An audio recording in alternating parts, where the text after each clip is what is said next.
नमस्कार शिक्षक मित्रांनो, शैक्षणिक माहिती मिळविण्यासाठी आपल्या प्रहार न्यूज या यूट्यूब चॅनलला लाईक आणि सबस्क्राईब करायला विसरू नका।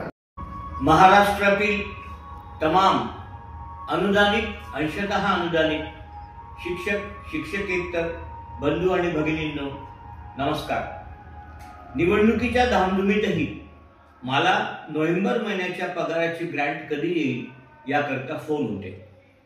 त्याही धामधुमीत 22 तारखेला एक निधी वितरणाचा आदेश निघाला, परंतु पुन्हा अंशतः अनुदानितचे जे लेखाशीर्ष आहे त्याला खूपच कमी रक्कम असल्यामुळे आज मी मंत्रालयात विशेष पाठपुरावा केला आणि अर्थ विभागाच्या सचिवांना पगाराच्या या लेखाशीर्षाची परिस्थिती समजावून सांगून आज ॲडिशनल ग्रँट 22 तारखेतच सोडवून घेतली।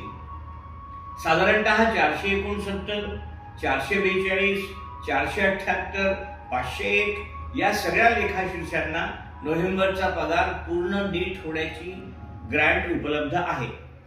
परंतु जिथे मी म्हणत होतो की 3261 ला आता ग्रँटच येऊ शकत नाही, म्हणजे मार्च मध्ये जी तरतूद झाली ती पूर्ण वित्त विभागाने सोडली आहे आणि तिथे फक्त 3% रक्कम शिल्लक आहे, त्याही लेखाशीर्षांना आज अर्थ खात्याला विनंती करून 3261 ला 27,06,48,800 रुपये, 3361 ला 67,20,91,920 रुपये, 0511 ला 37,05,53,000 रुपये आणि 3379 ला 6,72,34,000 रुपये एवढी ग्रँट सोडली आहे।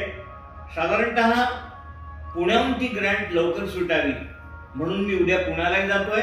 परवा पुण्यावरूनही ही ग्रँट क्षेत्रीय कार्यालयाला लवकर सोडतो आणि नोव्हेंबरचे पगार तुमचे डिसेंबरच्या पहिल्या आठवड्यात कसे तातडीने होतील याकरता प्रयत्न करतो। एक आश्चर्याची गोष्ट अशी की मला एक नंदुरबारहून फोन आला होता।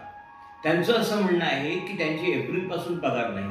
असं असेल तर ते भयंकर कठीण आहे। अशी परिस्थिती असेल तर नंदुरबारच्या जबाबदार लोकांनी मला फोन करून सांगावं अशी माझी त्यांना विनंती आहे।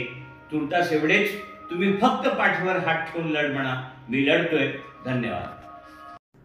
नमस्कार शिक्षक मित्रांनो, शैक्षणिक माहिती मिळविण्यासाठी आपल्या प्रहार न्यूज या यूट्यूब चॅनलला लाईक आणि सबस्क्राईब करायला विसरू नका।